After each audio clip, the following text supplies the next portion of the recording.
Hey there, everybody. I'm Joshua Orro, the Mustang Prince, and welcome to Mustang Prince Oral Reports. Well, folks, Father's Day is approaching pretty quickly, and since I'll be at Morro Bay and Cal Poly San Luis Obispo during this coming weekend, I think I should at least give you guys a Father's Day blog while I'm still at home. So, let me take you back to a Disney movie that I blogged during February 2016. Aladdin. Now, if you recall during that blog, I did say that Aladdin is one of my favorite Disney films. Not just because of its story, but it had fun characters, hilarious jokes provided by the genie, voiced by the late Robin Williams, and songs done by Alan Menken, Howard Ashman, and Tim Rice. Also, I did mention that when my friend Aurora Long Culver directed Aladdin at Musical Theater Village back in 2013, she casted me as the Sultan, which was a lot of fun. And of course, Aladdin's sequel, The Return of Jafar, made it to number 3 on my top 13 bad films that I like. But nowadays, I feel that it should get a full blog on my show. Maybe this coming October. What's more, I loved watching Aladdin's TV series on the Disney Channel when I was young, due to the fact that it had lots of thrilling adventures, memorable new characters like Dundee, Prince Ankuthma, Eden, Sadira, Thundra, and of course great new villains like Mosenrath, Mirage, Mechanicles, Selene, and others. However, in summer 1996, Disney decided to conclude the show with a film focusing on something that nobody experienced before: Aladdin's parents. And that is the subject of my blog today. Released a home video on August 13th, 1996, the movie is Aladdin and the King of Thieves. Now, let's get this party started. After months of preparation for their wedding, former street thief Aladdin and his beloved fiancée, Princess Jasmine, are close to the big day. When Aladdin learns that his father Cassim is still alive, he tracks him down. Cassim says he's been hunting for the Hand of Midas, which turns everything it touches into gold. Aladdin invites him to stay at the palace, but Cassim's obsession with the hand soon grows too strong for his new life. So, what do I think of this movie? Well, I gotta say, this is one of my favorite Disney sequels from my childhood. I loved it when I was a kid, and I still love it today. But before I get ahead of myself, let's move on to Mustang notes. Following the success of The Return of Jafar in January 1995, Disney announced that a third Aladdin feature was in production, and later in June, it was scheduled for a home video release in 1996.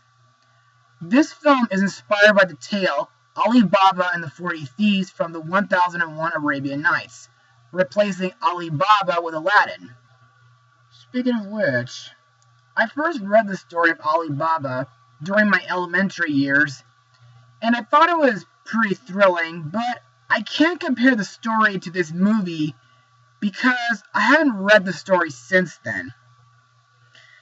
Now, what are my thoughts on the animation? Well, in my eyes, the animation in this movie stays true to the first Aladdin movie, and it's a lot better than The Return of Jafar's animation, but I'll talk about that this October, I promise. Now, in my opinion, Aladdin and Jasmine's wedding is very romantic. Also, I've never noticed this during my childhood, but just a few years ago, I've learned that a few of Aladdin's friends from the TV series, like Sadira and Prince Ankuthma, make cameos as wedding guests. It makes me wish that Dundee and Eden were there. I also think the scene where the 40 Thieves crash the wedding is both intense and very funny. But the most magnificent thing in this film is the Vanishing Isle, which is an island that's never been in the same place twice, due to the fact that it's on the shell of a giant turtle. But later, it becomes really intense when the turtle starts to dive and the island starts to flood. Also, the 40 Thieves hideout is very breathtaking, and it's cleverly hidden in a cliff by the sea. Unless someone knows the password to get in, which is, of course, Open Sesame. Now, here's where we come to the songs in this movie. The first song is There's a Party Here in Agrabah, sung mostly by Genie, along with Iago, Aladdin, and Jasmine. The song tells about what Genie does during the beginning of the wedding, complete with his trademark sight gags, like dressing up as a wedding planner, artist, and a news broadcaster, as well as referencing Sylvester Stallone's Rocky, and of course mentioning Jafar by wearing a mask. In the middle of the song, there's a brief pause in which Aladdin takes out his father's dagger. In my opinion, this is my favorite song in the entire movie, and it brings back memories of Friend Like Me and Prince Ali from the first movie. Next is the movie's love song, Out of Thin Air, sung by Aladdin and Jasmine. During the song, Aladdin reminisces about his childhood, and Jasmine urges him to find his father, saying that their wedding can wait until he returns. Also, Jasmine's opening line to the song makes a reference to A Whole New World from the first movie, when Aladdin took Jasmine on a magic carpet ride. In my eyes, this song tugged at my heart when I first saw a behind-the-scenes clip on the Disney Channel years ago, and it brings me to tears every time I listen to it. Next we come to Welcome to the 40 Thieves, sung by Cassim and the 40 Thieves after Aladdin defeats Salouk in battle, and Aladdin is accepted into the team. To me, it's another great song, but I can't consider it a villain song. You'll see why later.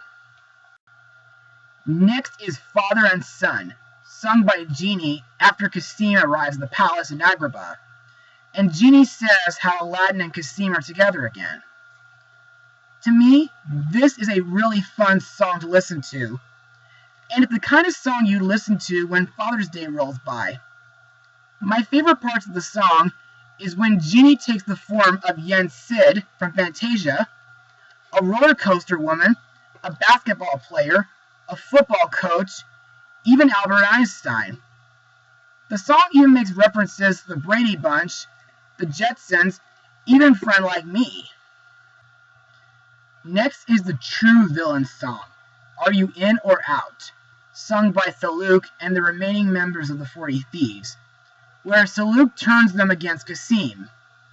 During the song, the 40 Thieves make several attempts to kill Salouk, but he easily defeats them even when they gang up on him in groups. Finally, there's Arabian Nights Reprise, sung by the peddler at the end of the movie. To me, this song makes a great ending song to the Aladdin franchise, even though Aladdin and Hercules team up together sometime after this movie.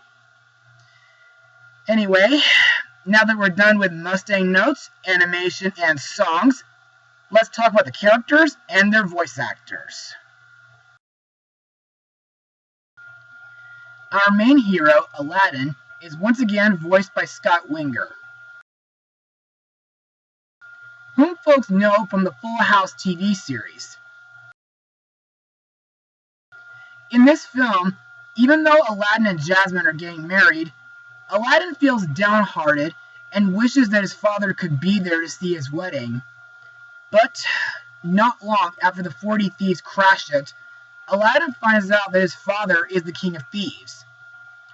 Later, Aladdin decides to bring his father into the palace and introduces him to Genie and the others. However, even though Aladdin is a great Disney hero, there's one thing that he does in this movie that's both brave and pretty stupid. And that is when he uses his father's robe to drive the guards away, while Cassim and Iago break out of the dungeon. Next is Aladdin's bride, Princess Jasmine, once again voiced by Linda Larkin, whom I talked about in my Joshua 2007 blog, which I still consider the worst thriller I ever watched. Anyway, in this film, Jasmine doesn't seem to have that many scenes, but she is still very supportive when convincing Aladdin to seek out his father and helping him to rescue Cassim from the 40 Thieves. Next we have Iago, once again voiced by Gilbert Gottfried. Best known as Beetle from Don Bluth's Thumbelina, Dr. Bender from The Fairly Odd Parents, and Grayson from Jack and the Beanstalk. Now, ever since the return to Jafar, Iago has been a reformed parrot. In this film, Iago has been put in charge of the wedding gifts, but is then stuffed into a perfume bottle by Cassim. However, after learning about the ultimate treasure that Cassim is looking for, Iago decides to take interest in him and helps him, which ends up getting him and Cassim into trouble with the guards. At the end of the film, Iago accompanies Cassim on his adventures. To me, the funniest thing that happens to Iago is when he gets his tail feathers stuck in the doorway of the 40 Thieves' hideout. Next up is the Genie, voiced once again by the late, great Robin Williams. Best known from films like Mrs. Doubtfire, Jumanji, Hook, Ferngully the Last Rainforest, and more. And since Genie is the character who introduced me to Robin, it makes me sad that he had to die 3 years ago. But anyway, in this film, Genie helps prepare for Aladdin and Jasmine's wedding by decorating Agrabah and informing the citizens of the event. Plus, he serves as Aladdin's best man.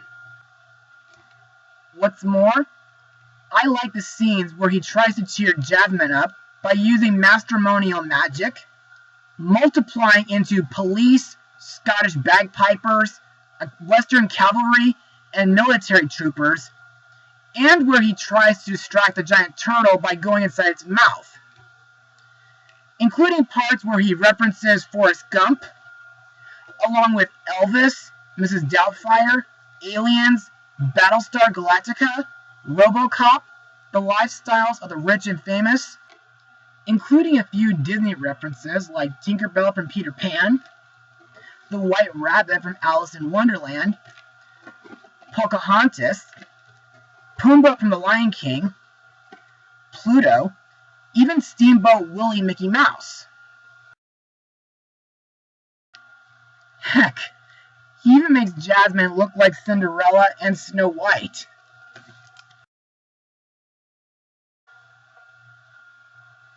Next are Aladdin's friends, Abu and Carpet. Both of them have a minor role in this movie. They both accompany Aladdin to find his father, and they help Jasmine fight off the 40 Thieves. I still like that Carpet is used for transportation, and Abu is mostly a comic relief. Now let's talk about the new characters in the movie, starting with Aladdin's dad, Cassim. Voiced by John Rhys-Davies. Best known from the Indiana Jones franchise, the Lord of the Rings franchise, as well as the Jungle Book 2 and Cats Don't Dance. Long before the Aladdin franchise begun, he left his wife and young son in order to find a better life for the poverty-stricken family. While he was gone, Aladdin's mother died, leaving Aladdin as a presumed orphan. As such, when Cassim returned to Agrabah one night, he could not find his family and forcibly returned to the life of thievery. At some point, he became involved with the 40 Thieves, eventually becoming their leader, and began a search for the Hand of Midas, which I said earlier could turn anything it touches into gold. What's more, Cassim left a dagger for Aladdin. In my opinion, Cassim is the best new character in the movie, not just because of Rhys-Davies' voice, but because he's very clever, daring, and sneaky at times. I also think that he and Iago make a great team together. I also like that in the end, Cassim realizes that Aladdin is his ultimate treasure and throws the Hand of Midas into the sea. Next we come to the new villain, Saluk, voiced by Jerry Orbach, whom folks know as Lumiere from Beauty and the Beast, and Pierre from the Enchanted Tiki Room under new management. Now, I gotta say, Saluk is very ferocious, with his menacing stare, and the way he fights Aladdin with 3 bronze claws attached to his fist is very scary. Saluk starts out as Cassim's lieutenant, even though Saluk has always hated Cassim, denouncing him as soft and weak. Saluk is also very vengeful. You see, after being defeated by Aladdin, he became hell-bent on avenging himself, going so far as to betray all but a handful of his own group to the royal guards of Agrabah, by telling them the password to get into the hideout. Yet, despite his brutality, Saluk isn't very stupid. He was able to rally the remaining 7 thieves to his side, despite their suspicions, and convinced, Razul to spare him capture in exchange for a few prisoners. Saluk also plans to claim the Hand of Midas for himself, but, due to his greediness, he grabs the hand, which ends up turning himself into gold. Finally, we have the Oracle, voiced by C.C.H. Pounder, whom folks know from RoboCop 3 and James Cameron's Avatar. The Oracle is an Egyptian spirit inside a mysterious staff. She sets Aladdin off on a quest to find his lost father when he asks about what happened to him. She's capable of answering any question. However, the Oracle is bound by the one question, one answer rule, depending on the person who uses her. Later on in the film, when Cassim asks her where to find the Hand of Midas, she guides him and the 40 thieves to where the Vanishing Isle will appear. The rest of the cast includes Frank Welker, Val Benton, Jim Cummings, Rob Paulson, Jeff Bennett, Jess Harnell, and Corey Burton. And now, let's move on to my final words. Overall, Aladdin and the King of Thieves is not only an awesome sequel, but it's also a great way to end the Aladdin franchise. The animation is great, the songs are fantastic, the story is very adventurous, the returning characters like Aladdin and Jasmine are great, especially with Robin Williams as the genie again. Also, Aladdin's dad Cassim is awesome, and I like the relationship between him and Aladdin. And of course, the new villain Saluk is very vicious. So with all that said, this movie truly is like a party in Agrabah, and I highly recommend this movie for everybody to watch, especially during Father's Day. And with all that said, I am proud to give this movie the highest rating of 100%. Well, that's it for now, people. Be sure to join me again next week as soon as I get home from Morro Bay. Mustang Power. Oh, and have a great Father's Day weekend, everybody.